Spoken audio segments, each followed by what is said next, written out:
Alhamdulillah. Alhamdulillahilladzi akhraja bihikmatihi jami'al mawjudat. Al-muhyi biwujudi qudratihi wa 'azamatihi jami'al amwat. Wa subhanahu min ilahin yasma'u 'anil hayyi fi budunil ummahat. Wa ya'lamu dalati ma wajibu zafirat wa yara 'ala sawari suhuri khafiyati bin namalat. Ahmadu subhanahu wa ta'ala 'ala tilka ni'amil mutaradifat. وأشهد أن لا إله إلا الله وحده لا شريك له رب البريات وأشهد أن سيدنا ونبينا محمدا عبده ورسوله سيد السادة اللهم صل وسلم وبارك على سيدنا محمد وعلى آله وأصحابه صلاة وسلاما دائمين متلازمين إلى يوم الميقات وسلم تسليما كثيرا عباد الله اتقوا حق تقاته ولا تموتن إلا وأنتم مسلمون أما بعد. Puji dan syukur semata-mata kita panjatkan kepada Allah Subhanahu wa Ta'ala, Tuhan yang Maha Pengasih yang tak pernah pilih kasih, Tuhan yang Maha Penyayang yang sayang yang tak pernah terbilang, yang telah menciptakan kita dari bayi sampai sekarang. Mudah-mudahan seluruh iman yang telah Allah berikan dan Allah akan kerahkan ke depan semata-mata digunakan dalam rangka taat ibadah mencari ilmu serta rahmat dari Allah Subhanahu wa Ta'ala. Salawat dan salam senantiasa kita sanjungkan kepada baginda besar Nabi Muhammad sallallahu alaihi wasallam. Mudah-mudahan selaku umat beliau kita senantiasa istiqomah dan kuat menjalankan segala sunnah-sunnahnya dan selalu berharap melalui salawat mudah-mudahan kita mendapatkan syafaat insyaallah di hari akhirat. Hadirin sekalian, di atas mimbar yang mulia ini, khatib pribadi yang penuh salah, dosa dan noda berwasiat untuk diri sendiri khusus dan kepada para jamaah untuk senantiasa meningkatkan kualitas keimanan serta ketakwaan diri, akhlak karimah baik kepada Allah Subhanahu wa Ta'ala maupun kepada sesama manusia. Ittaqullaha haqqa tuqatih wa la tamutunna illa wa antum muslimun. Hadirin sidang Jumat rahimakumullah. Allah Subhanahu wa Ta'ala melalui salah satu surahnya yang sering kita baca, yang sering kita rutinkan, yaitu dalam surah Yasin. Bismillahirrahmanirrahim. Wa ayatul lahu anna hamalna dhurriyyatahu fil fulkil mashhun wa khalaqna lahu min mithlihi ma yarkabun wa in nasha'u nughriqhum fala sarifa lahum wa lahum yanqudun. Surah ini berkenaan terkait Nabi Nuh dan kaumnya. Wa ayatul lahum, sebuah tanda bagi mereka. Amalna dzurriyyatahum, kami angkut keturunan-keturunan mereka.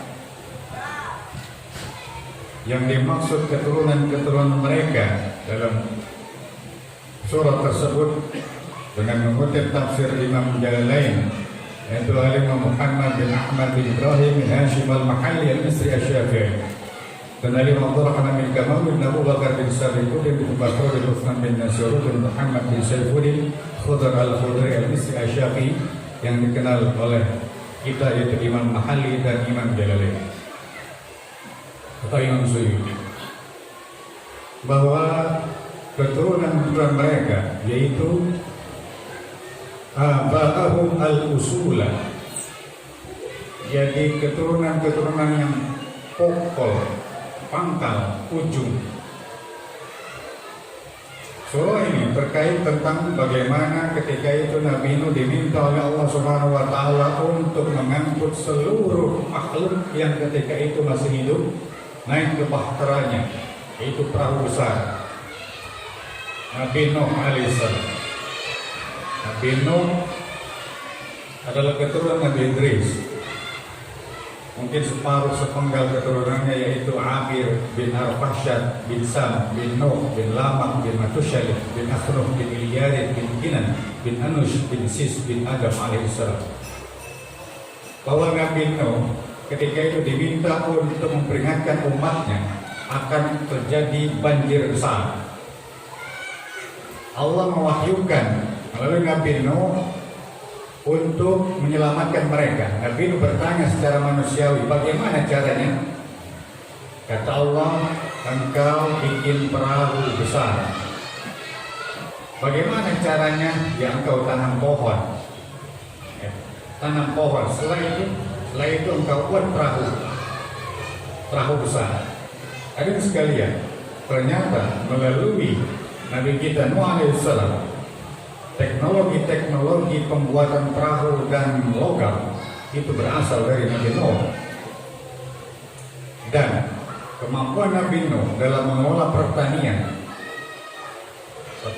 baik itu tanaman maupun pepohonan itu sudah dimulai sejak Nabi Nuh alaihissalam. Terbukti ketika Nabi Nuh selesai menanam pohon hingga puluhan tahun, pohon itu ditebang menjadi belahan-belahan kayu besar. Lalu tidak mungkin sebuah perahu bahtera besar terakit secara rapi utuh kalau tidak ada sesuatu yang menempel antara satu papan dengan papan yang lain. Karena itu Nabi Nuh diberikan kemampuan untuk membuat logam yang kita kenal dengan paku. Papan dengan papan satu dengan yang lainnya terjepit rapat itu dengan paku, teknologi logam Nabi Nuh. Dan Nabi Nuh, kecerdasan tersebut dimiliki oleh keturunan sebelumnya, yaitu Nabi Idris alaihissalam. Nabi Idris memiliki kemampuan sama, yaitu bercocok tanam, kemudian membuat pohon-pohon untuk menjadi bahan-bahan pakaian. Oleh karena itu Nabi Idris dikenal dengan yang pandai menjahit. Hadirin sekalian, yang dimaksud dalam ayat ini dan pesannya adalah bahwa ketika itu Nabi Nuh keturunannya diminta untuk naik ke atas bahtera. Yang kita ketahui bahwa 3 keturunan besar atau anak Nabi Nuh, Sam, Ham, dan Yafis masuk semua. Ada satu anak Nabi Nuh yang tidak terantuk dan ingin menjauhkan diri, yaitu yang kita kenal dengan nama Kan'an. Padahal beliau sebagai orang tua memanggil anaknya dengan panggilan penuh kasih sayang, ya bunayya irkam ma'ana.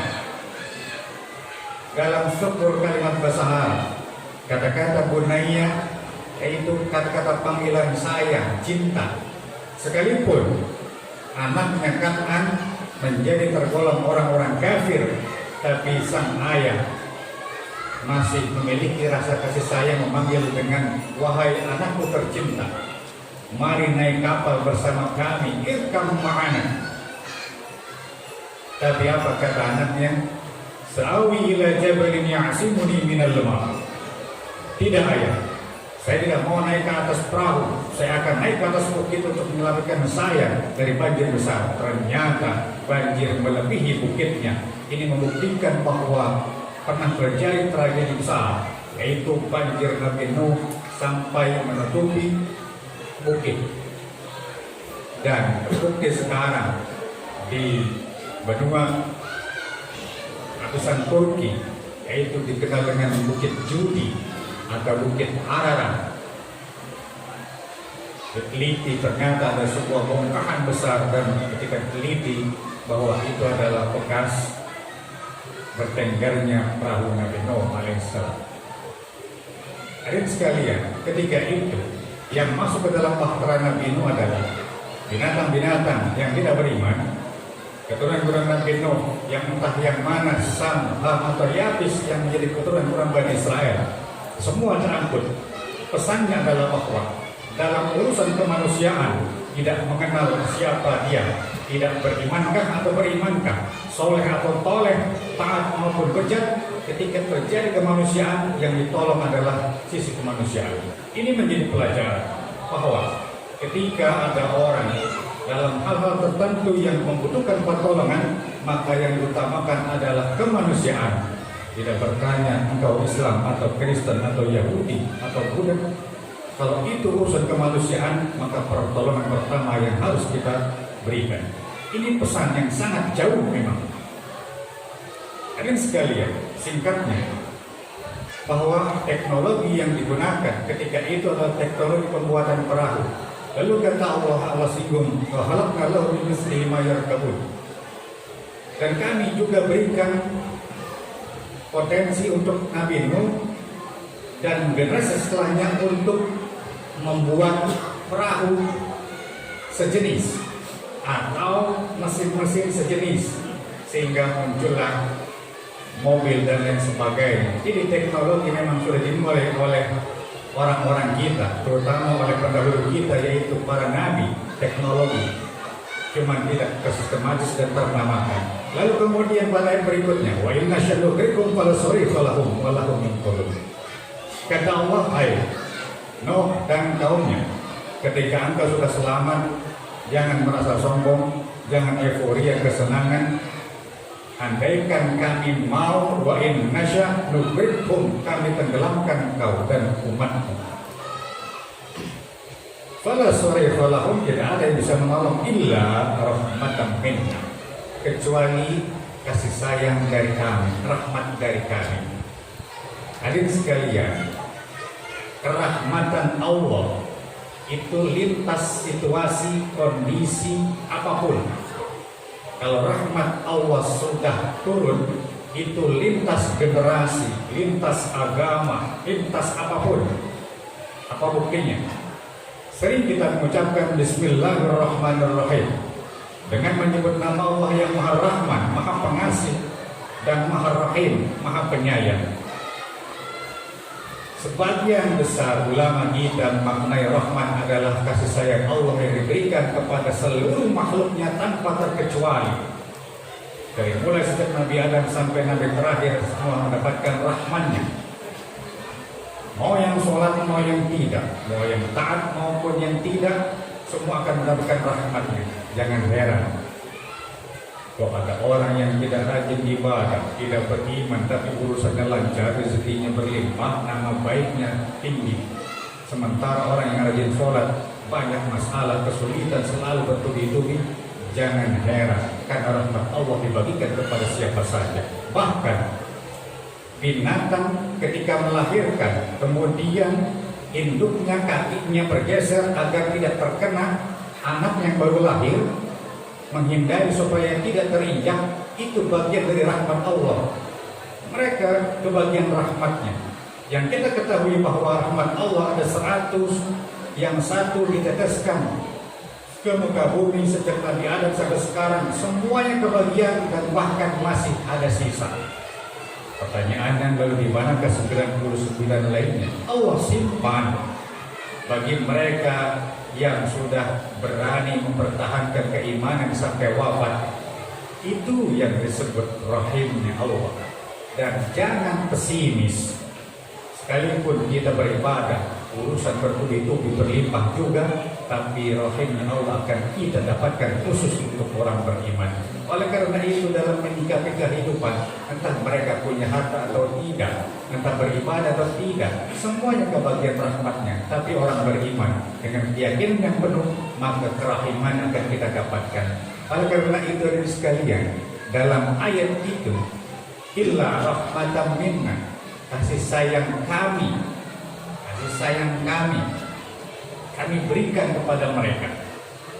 Bagi mereka yang naik ke atas, bahkan binatang yang terangkut pun mendapatkan rahmatnya. Hadirin sekalian, oleh karena itu, inilah yang menjadi ajaran Nabi kita Muhammad SAW. Wa ma arsalnaka illa rahmatan lil alamin. Engkau tidak kami utus dari Nabi Muhammad kecuali memberikan rahmat kepada semesta alam. Dan Muhammad diberikan kucuran sedikit rahmat untuk dibagikan kepada umatnya. Mudah-mudahan apa yang kita maknai, apa yang kita baca, bisa kita relevansikan, kontekstualkan, aplikasikan dalam kehidupan sehari-hari, sehingga ayat Al-Quran yang sering kita baca bisa bermakna, dan Al-Quran menjadi pelita yang selalu menyala di hati kita. Mudah-mudahan.